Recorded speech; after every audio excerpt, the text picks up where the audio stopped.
Bonjour, notre Luxury Story nous amène aujourd'hui à la rencontre d'un jeune artiste contemporain, peintre, mais aussi dessinateur. Vous avez été formé à l'école Estienne, école d'illustration, à l'école nationale supérieure des beaux-arts, atelier Nina Childress. Vous êtes exposé à la galerie Romero Paprocki, prochainement à la galerie Paris B, prochainement également au Salon de Montrouge. Vous avez fait un workshop d'édition au Palais de Tokyo. Bonjour Louis-Lanne. Bonjour Mr. Icon. Alors racontez-nous qui vous êtes. Je crois que tout a commencé avec le dessin et l'école Estienne justement. Ouais, alors je suis peintre, mais en même temps je suis dessinateur. Enfin, en tout cas, je viens du monde du dessin. Petite parenthèse, avant de commencer, vous avez eu le premier prix du concours de jeunes talents au Festival international de la BD, aussi à Angoulême. Bravo. Merci. Ça, c'était il y a quelques années quand je me prédestinais encore à la bande dessinée. Initialement, c'est ce que je pensais faire, c'était vraiment me lancer dans la bande dessinée et faire ça, mais en même temps, j'avais des envies de plus grand format, d'autres choses. Donc c'est comme ça que je suis rentré aux Beaux-Arts, où là j'ai eu envie de me confronter à la peinture. Avant c'était vraiment que dessin. Et donc je suis rentré en cours d'études aux Beaux-Arts. Un des enjeux de ma scolarité aux Beaux-Arts, ça a été vraiment de lier ma pratique de dessinateur et ma pratique de peintre.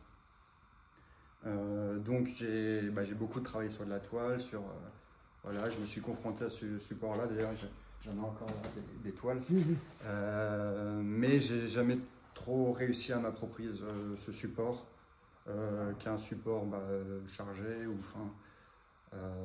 qui est impressionnant, en tout cas quand on est habitué à travailler sur du papier. Mais vous avez trouvé un support encore plus impressionnant. Oui, un tableau blanc magnétique. C'est ça, ça a été comme une sorte de pas de côté en fait. J'étais nostalgique du côté lisse non, du coup non.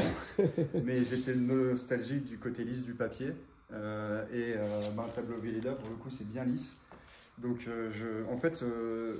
spontanément, j'ai dessiné dessus et puis je me suis dit pourquoi pas essayer de peindre un peu par-dessus. Et de fil en aiguille, c'est devenu un peu mon support de prédilection pour la peinture, parce que je me suis permis des choses que j'aurais pas fait sur de la toile, c'est-à-dire mélanger tout un tas de techniques, peindre avec vraiment beaucoup de spontanéité et lier voilà, ma pratique de dessin que j'arrivais pas à placer sur de la toile. Donc un parallèle avec le papier lisse que vous retrouvez sur un tableau Velleda. Mais alors justement, comment la peinture accroche? Comment la fait-on tenir en fait? La peinture finalement elle accroche assez bien, hein. Je peins avec de l'huile, je mélange aussi, j'utilise des choses comme de l'acrylique, je fais un peu mes propres mélanges, mais ça tient assez bien au final.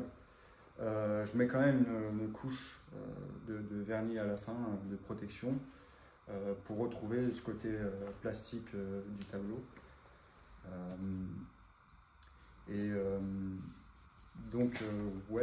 C'est un support pour moi qui est très scolaire, et j'ai pas une scolarité super agréable. Donc quand j'ai commencé à bosser là-dessus, c'était vraiment c'était un peu un défouloir en fait. Il y avait un côté un peu jouissif à travailler sur une surface très propre, très blanche, très industrielle, pas du tout faite pour ça, pour la peinture. Et spontanément, un peu par esprit de contradiction, j'ai tout fait là-dessus. J'ai utilisé du goudron, des plastiques, des colles, tout un tas de matériaux. Et c'est devenu, voilà, dans ce cadre-là, je me permets de faire un peu tout ce que je veux. En termes de dessin, de composition, de peinture, j'y mets un peu tout. Je vois ça un peu comme des fenêtres, comme des portes.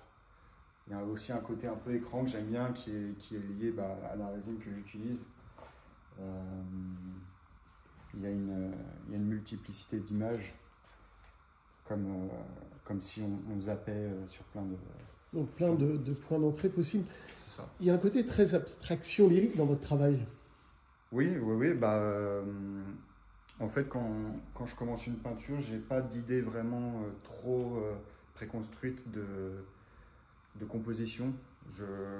L'image, enfin la peinture apparaît au fur et à mesure, euh, par couche, par multiplication, mais aussi par addition, mais aussi par soustraction, parce que le côté lisse du tableau me permet d'effacer en fait et de revenir. Et donc il y a plusieurs couches. Et en fait, là par exemple, pour cette peinture-là, je ne sais pas si je peux vous montrer, c'est vraiment du dessin qui est très spontané. Et donc je réfléchis en même temps que je peins voilà, la composition se fait au fur et à mesure d'une manière spontanée. J'aime bien me penser un peu comme si j'étais au téléphone avec quelqu'un et que je dessine et que je me surprends un peu moi-même à la fin de ce que je fais, quoi. Au gré de vos inspirations, C'est ça. de l'émotion du moment presque. Ouais, voilà. Et du coup, j'évite au maximum de faire des petits croquis avant. Enfin, même si parfois j'en fais pour me rassurer. Mais j'essaye vraiment d'avoir un maximum de spontanéité, de ne pas savoir où est-ce que je vais. C'est là où souvent je trouve des choses qui m'intéressent. En tout cas, c'est la partie du travail qui m'intéresse. Alors justement, Hans Hartung parlait de petits croquis parfois, avant de partir dans cet exercice d'abstraction dont on connaissait la teneur. D'autres artistes de l'abstraction lyrique vous ont inspiré? Oui. Julie Méritou, par exemple, qui m'intéresse beaucoup. Peintre américain, Trevor Shimizu aussi, que j'aime bien. Puis peintre chinois, Zhao Wuti, tout ça. Enfin voilà, il y a plein de gens. Après, mes références viennent aussi beaucoup de la bande dessinée. Parce que c'est un peu mon socle. Donc des maîtres en particulier?